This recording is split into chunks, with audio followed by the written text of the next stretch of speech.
नमस्कार, हार्दिक अभिनंदन। मैं डॉक्टर प्रतिभा आप सबका स्वागत करती हूँ।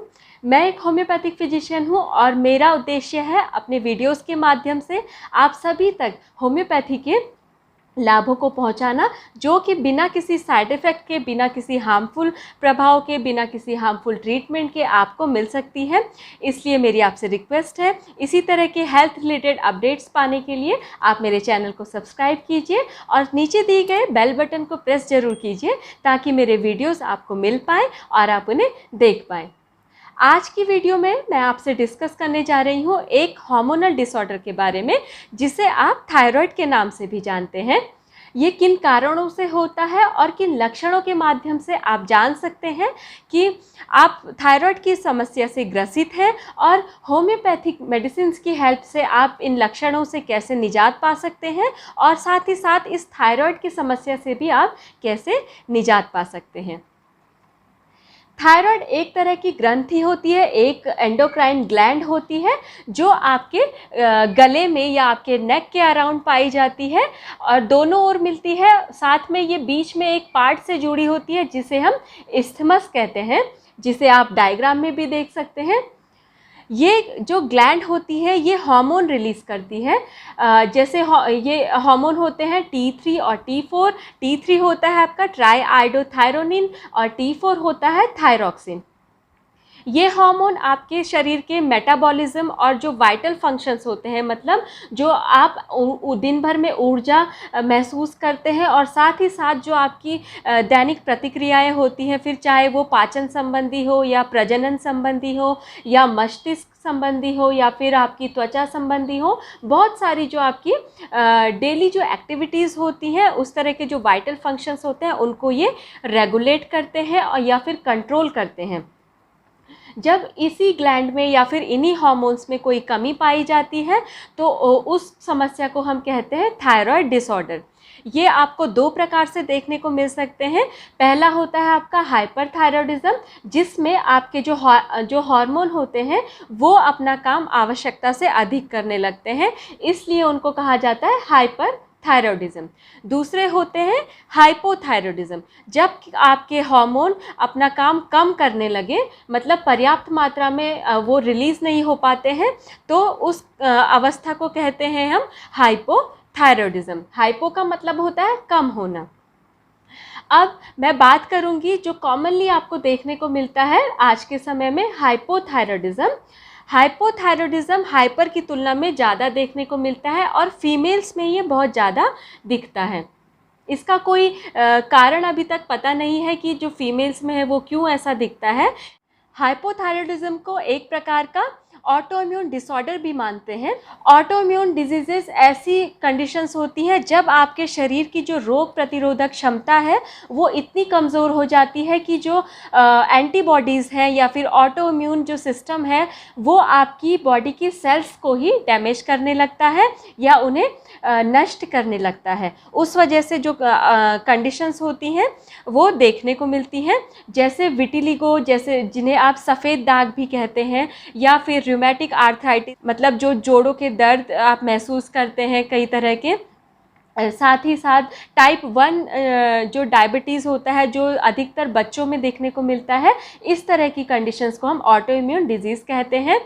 नेक्स्ट जो हाइपोथायरॉयडिज्म है उसके रिस्क फैक्टर्स होते हैं वो या तो कोई जेनेटिक कॉज होता है, मतलब फैमिली हिस्ट्री रही होती है हाइपोथायरॉयडिज्म की।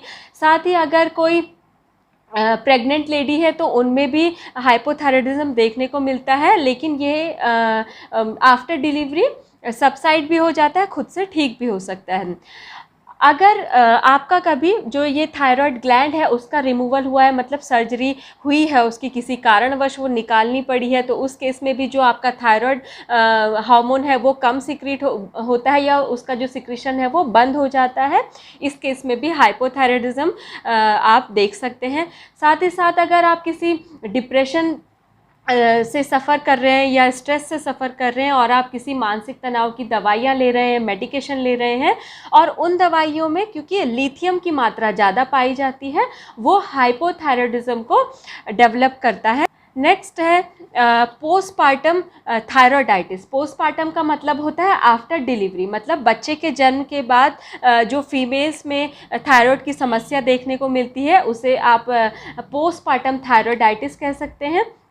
नेक्स्ट है, अगर बच्चों में आपको हाइपोथायराइडिज्म दिखता है तो उसका जो मुख्य कारण माना जाता है या तो उनमें थायराइड ग्लैंड की उपस्थिति नहीं है, मतलब एब्सेंट है, या फिर उनकी जो थायराइड ग्लैंड है या उसमें कोई डिस्फंक्शन पाया गया है, या फिर उनमें किसी तरह का ऑटो इम्यून डिसऑर्डर है, जैसे टाइप 1 डायबिटीज़ है तो उन बच्चों में भी हाइपोथायराइडिज्म की समस्या देखने को मिल सकती है।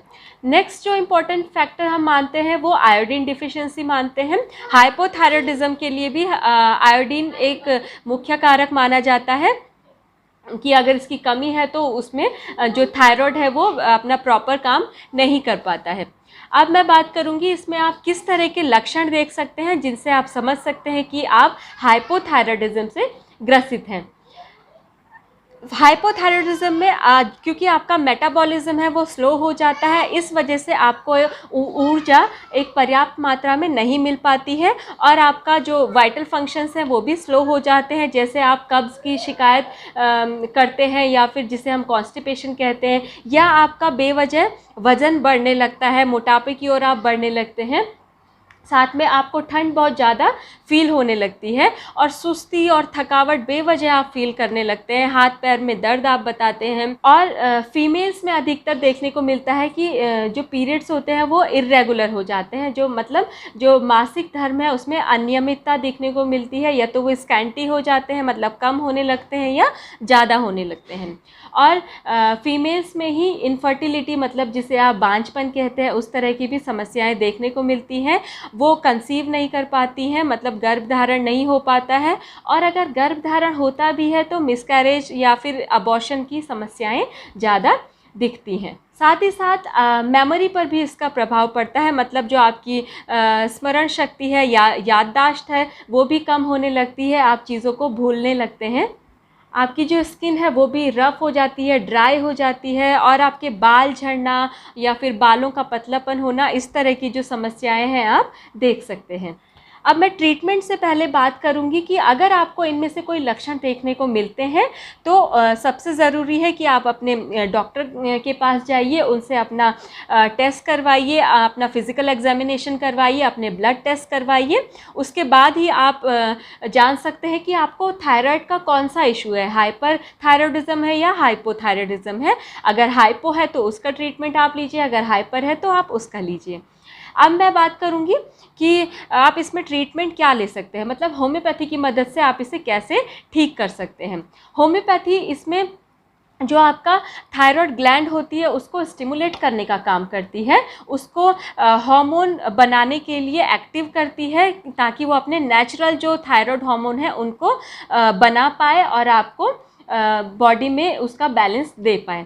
क्योंकि जो एलोपैथिक मेडिसिन आप लेते हैं वो एक तरह के सप्लीमेंट्स होते हैं और वो तब तक ही काम करते हैं जब तक आप उन्हें लेते हैं और आपकी बॉडी उनके लिए हैबिचुअल हो जाती है। मतलब अगर आप उस टैबलेट को नहीं लेंगे तो आपका जो थायराइड हार्मोन है वो भी नहीं बन पाता है, एक नेचुरल हार्मोन आपके शरीर में नहीं आ पाता है, इसलिए आप होम्योपैथी की मदद आप इसमें ले सकते हैं। अगर अर्ली स्टेज में आपका थायराइड डिटेक्ट हो चुका है, डायग्नोस हो चुका है, तो उसके लिए होम्योपैथी बहुत अच्छा असर करती है, और अगर आप काफ़ी लंबे समय से थायराइड की समस्या से ग्रसित हैं तो उसमें भी आप होम्योपैथिक मेडिसिन की हेल्प ले सकते हैं। फर्स्ट मेडिसिन मैं आपको बताऊंगी नेट्राम्यूर 30।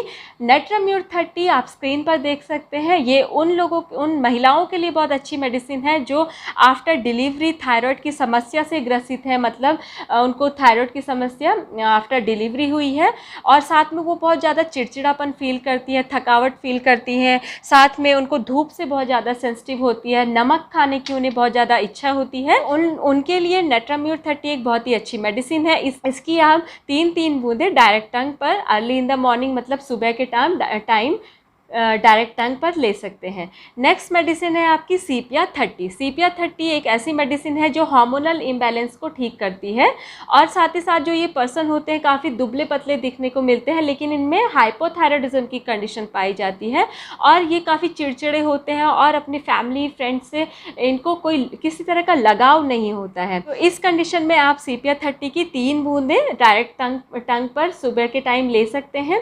नेक्स्ट मेडिसिन है थायरॉयडिनम 30। थायरॉयडिनम 30 होम्योपैथी में थायरॉयड डिस्फंक्शन के लिए एक अच्छी मेडिसिन मानी जाती है।